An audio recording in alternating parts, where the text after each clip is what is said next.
Hi, this is Randy from Fried Eggs Golf, and welcome to Over Easy. Now, this week's episode is just going to be kind of a recap of what happened at the PGA Show for me, because I found out after this trip what a horrible vlogger I am. I really tried my best at the beginning of the trip. I sat down and I was like, these are the kind of shots I want to get. I want to do a vlog style series here of my trip to Orlando, and I canceled it after about an hour and a half. Been stuck at the Atlanta airport now for 5 hours. I feel like I'm in a Twilight Zone episode. So I don't have a lot of footage to show you. I don't have a lot of content to share with you, because the trip down there, I was actually flown down to Orlando by Callaway Golf.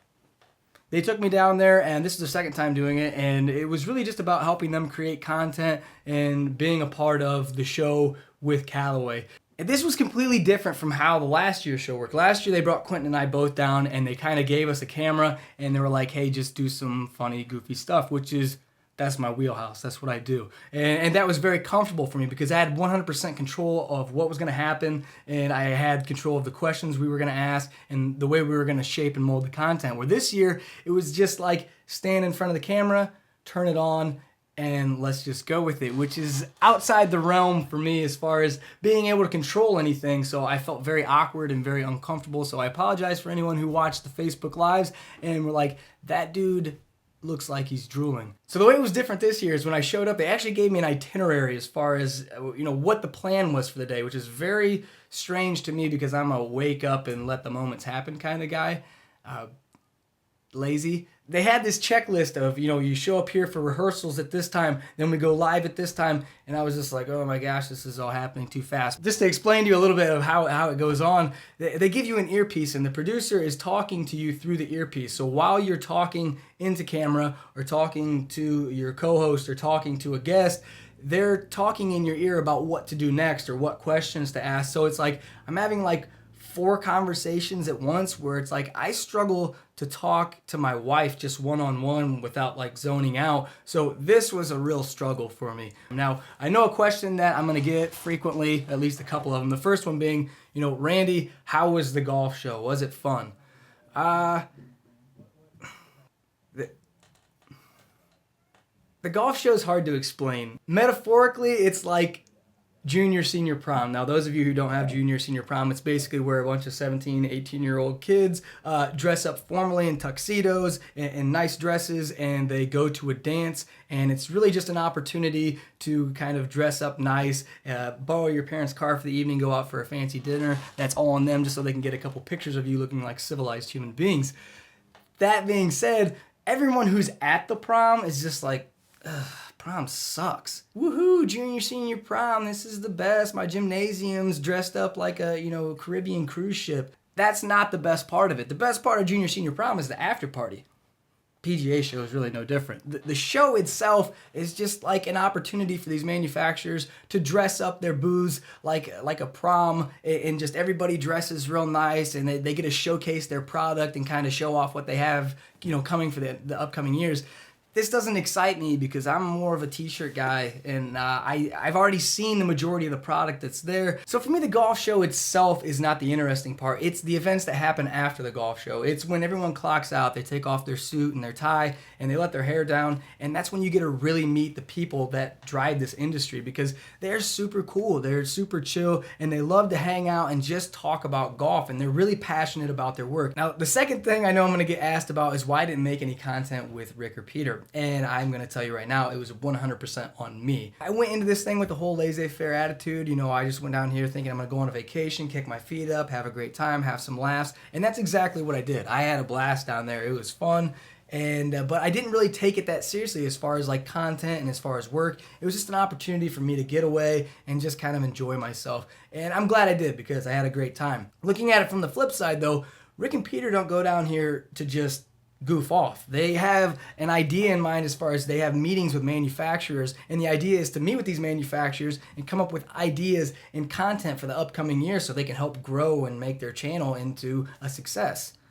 unlike me, who's just goofing off. And secondly, they didn't get a free trip down there like I did. They have to actually find a way through their content to pay for the trip across the ocean. These guys, they shoot all day, they go home, and they edit all night. I did meet up with Rick and Pete on a couple occasions, and I'll give you a couple stories here just to kind of give you an idea how cool these guys are. I met them at the demo day, just kind of talked with them for 15, 20 minutes, just outside one of the booths there, and we got to talking a little bit about where we were staying, and we were talking about their rental car, and they showed me this picture of them in front of their house, in front of their rental car, and they're both just kind of standing there, but the picture's from like 50 feet up in the air, and I'm like, did you guys bring your drone with you? And they're like, yeah. I'm like, did you bring it here? And they're like, yeah. And I'm like, can I fly it? And they're like, yeah. Well, at least if it crashes now, it's okay.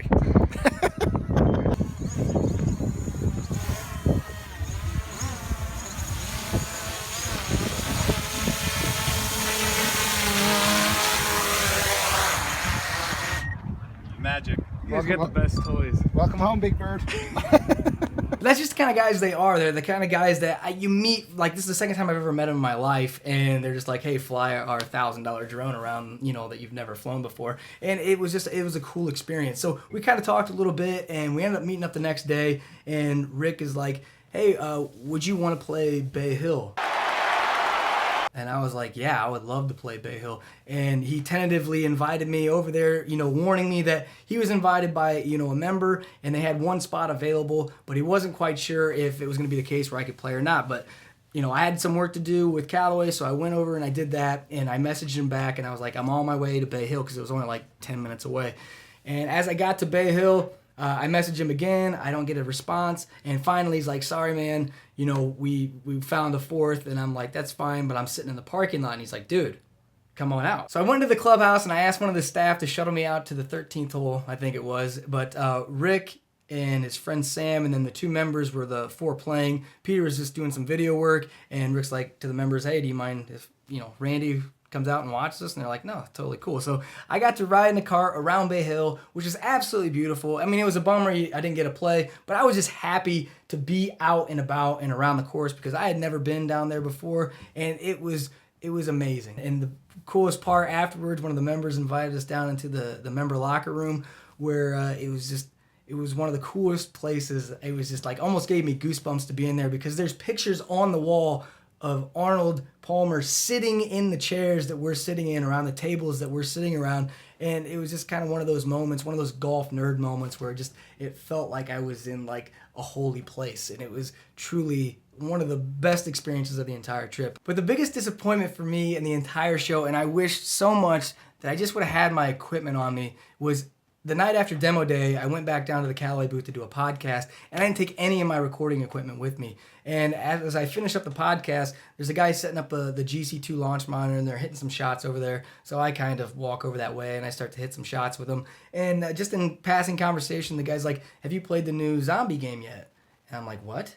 And he's like, yeah, on the new zombie game on the software where you're on the driving range and you have like these two mausoleums, and out of those mausoleums there's a bunch of zombies walking out of them and towards you. And the objective is you're hitting golf ball grenades at the zombies, and if they get to you, then the game's over. So they start to walk in your direction, and you're hitting these golf balls and they're exploding. And I think there's some content on Peter's channel that you can kind of check out. I got none of it, and I'm just so mad that I didn't. But you hit these golf balls at these zombies, and they blow up in a radius, so it destroys all the zombies within that blast radius. But the thing is they're coming from all different directions, and as they get closer, like inside like 50 yards, they start to sprint at you. So you start to feel like adrenaline, and I just thought it was such a cool concept because it adds a little bit of pressure to your practice. So you can see the yardages tick away as far as the closest zombie to you, and it's saying like 59, 58, 57. So you have a little bit of adrenaline build there as you're trying to precisely hit these shots into these clusters of zombies and blow them up. That was pretty much it. I do want to thank everyone involved, everyone from Callaway Golf. I know I'm not going to remember all of you, but Harry Arnett, Chad Coleman, AJ Vopel, you had Tony, you had Sean, You had Amanda, who was an angel, helped me out tremendously. I also want to thank Rick and Peter. Even though we didn't get to shoot any formal content, it was still great hanging out with you guys. I had a fantastic time. Thanks for letting me tag along around Bay Hill there. Class A gentlemen, really, for them to show me the time of day and to just, chat me up and talk about the channel and talk about the videos and stuff like that. It was really quite an experience for me. If I could go back and do it all over again, I would have done it a little bit differently. Obviously taken it a little bit more seriously, shot a lot more content, and just made more of a trip than what I did. But, I can't change anything now. I had an absolutely fantastic time. It was a great trip, and thanks for watching as always. Subscribe to the channel. Have any questions, comments, put them down below as always. But until then, I will see you guys next time. Thug.